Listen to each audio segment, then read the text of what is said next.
It's the most wonderful time of the year. Yes, TNA Wrestling has its last PLE of the year this Friday, I believe, with their final resolution event. So that will be taking place at the center stage in Atlanta, Georgia, sorry. And that event is sold out. You cannot get any tickets to that. The only way you can watch it is by subscribing to TNA Plus. Okay, so with that all said, here are my predictions for the matches.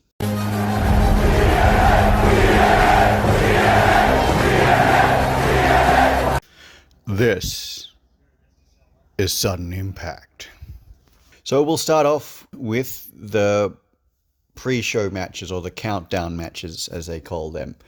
So in the first countdown match, it sees Leon Slater facing JDC of the System. Now, this match is going to be a fantastic way to just get all the fans who are actually in attendance for the countdown or the pre-show or the whatever you call it, just live, like into it, and there is no more exciting wrestler than Leon Slater. Some of the moves he does are just amazing.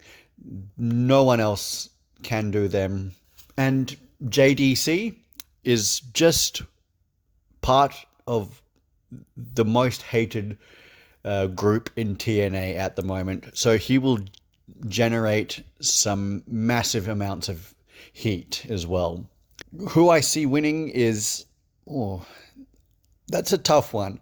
I do see JDC winning just by interference from the other members of the System, whether it be Alicia Edwards or Brian Myers or Eddie Edwards or even Moose. Now onto the second match of the countdown, and it is between Frankie Kazarian and Jonathan Gresham. I see a technical match going with this one, because Frankie Kazarian is the most capable and can take any wrestler and make them look like $1,000,000 with the way he sells, with the way he just gets the ring psychology. But I do see him, that be Frankie Kazarian, winning this match, because he is the holder of the Call Your Shot trophy.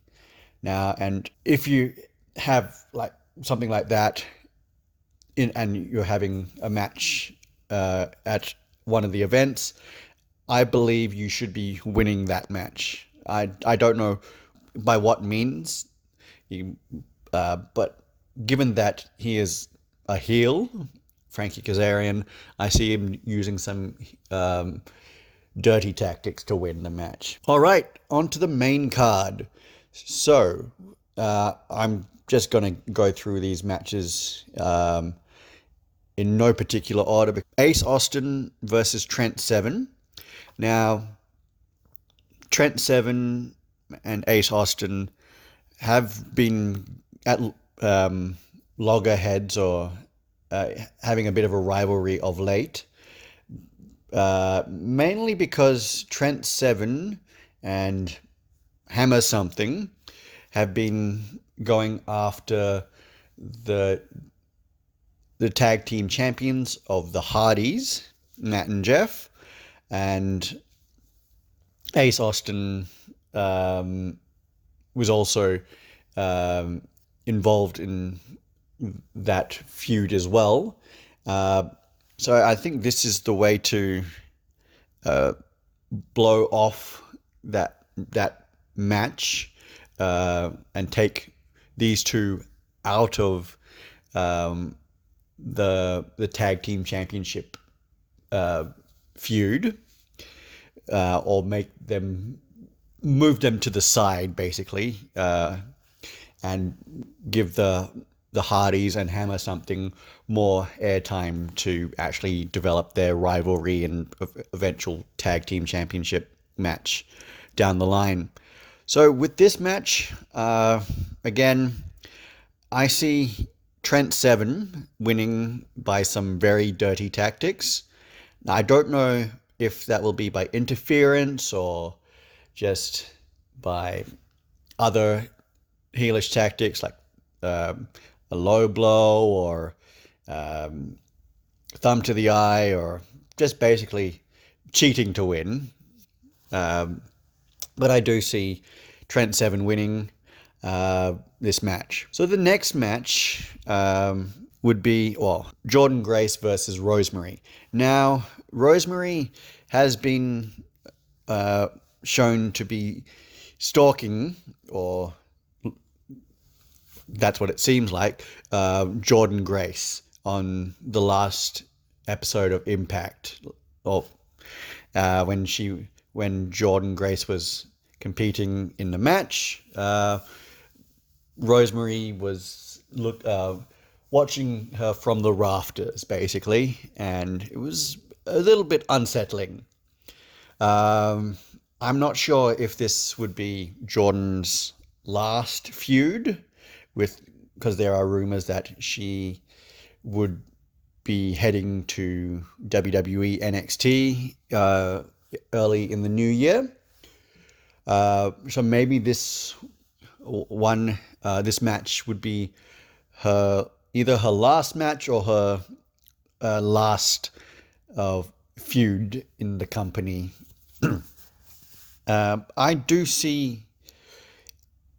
Oh, I don't know who I have winning this match, because Rosemary desperately needs a win to solidify her new darker persona. Not darker as in evil, but more intense, intense persona.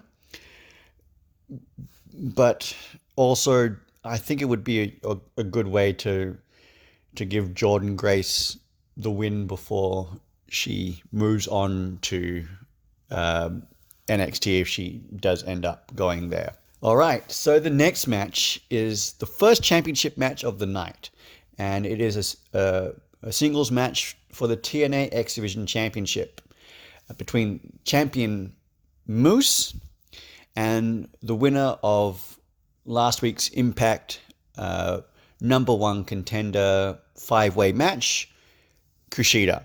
So Kushida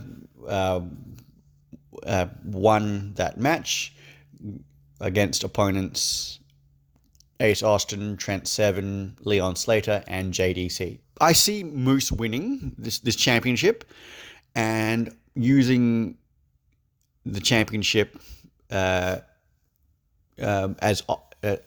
for a world championship match down the line, using the option C stipulation.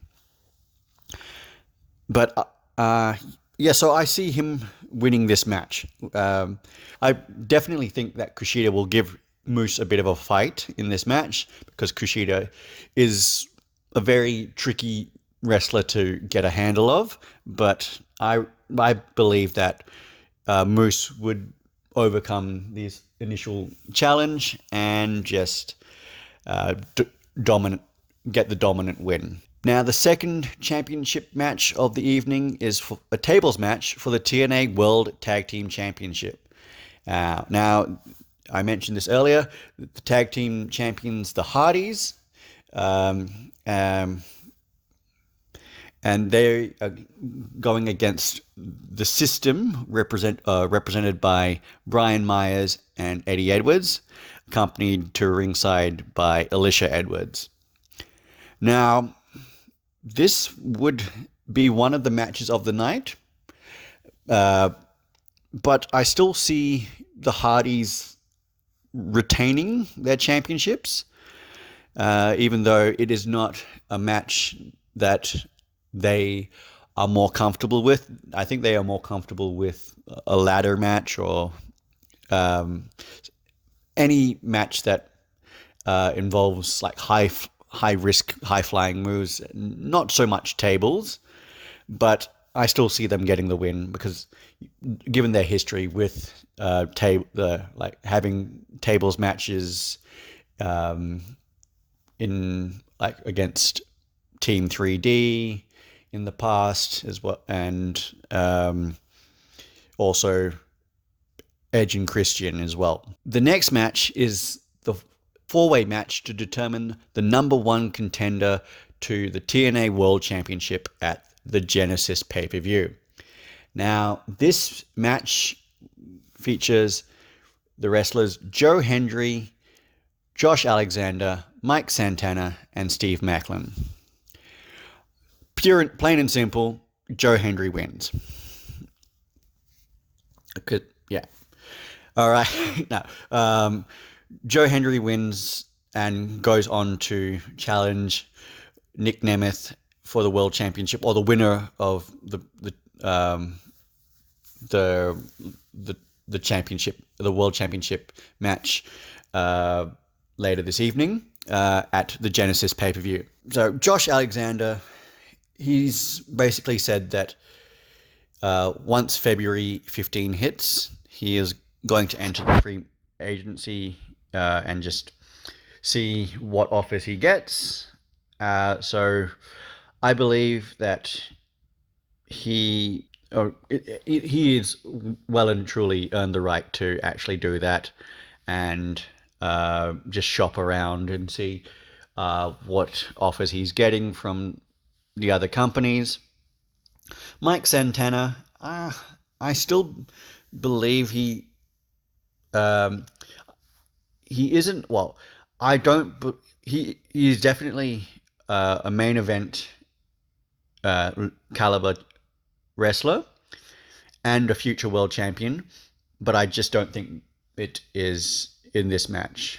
And Steve Macklin, I guess if Joe Hendry doesn't win, Steve Macklin would be the next best choice to win, because Steve Macklin also is a definite main event caliber athlete in TNA, and his time with the championship was just too short. I don't know what the reason was. If you guys know, just put it down in the comments, and I will be very thankful if you guys tell me that. Now, the next match is for the TNA World Knockouts Championship, and between champion Masha Slamovich and challenger Tasha Steelz. Now, this match, I do see Tasha Steelz giving her Masha a lot of problems, in that she will use her heelish tactics to just avoid all physical contact for as long as possible.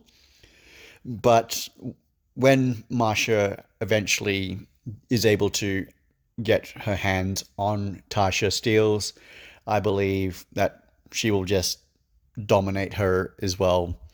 And yeah, basically strong with her that victory. Finally, the TNA World Championship match in the main event between champion Nick Nemeth and challenger AJ Francis of First Class, accompanied by Casey Navarro, his teammate. Now, I believe that this match is a good way to reward AJ Francis for all his hard work and basically putting in the hard yards. I don't see him winning, though. I just don't see it happening. Even with Casey Navarro, I still believe that Nick Nemeth is going to win. Whether John Layfield gets involved in this match as well, it remains to be seen, but I do see Nick Nemeth retaining the championship. All right, so that's all for this video. Remember to like, share, and subscribe to this channel. Leave your comments down below and ring the bell for notifications on any new videos that I make in the coming days, weeks, months, and years. As always, I'm John, and this has been Sudden Impact.